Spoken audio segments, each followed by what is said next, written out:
Ano itong batang ito? 13 ho. 13 anyos. Anong year kayo pinanganak na?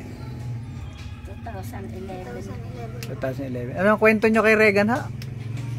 Nung araw? Regan. Sa inyo. Ano yung kwento niya?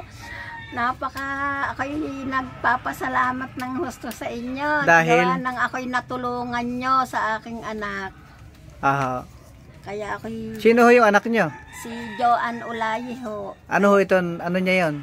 Nanay niya ho. Nanay niya. Oho. Ano hong tulong ang nangyari ho nung... Naipagamot nyo ang aking anak. Napa-ospital? Oo, napa-ospital. Kaya ako'y malaking pasasalamat po sa inyo.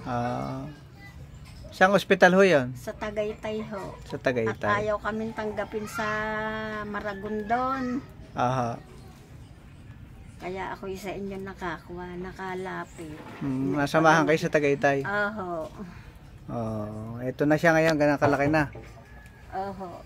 Ilang taon yan dati noon? 2 taon laang po siya nung 2 naiwan taon. ng ina. Ayun. Anong tulong ang nagawa ni Regan? Naipa-hospital nyo ang aking anak. Ayun. Naipagamot. Naipagamot. Anong pangalan niya ha? Merlinda ho.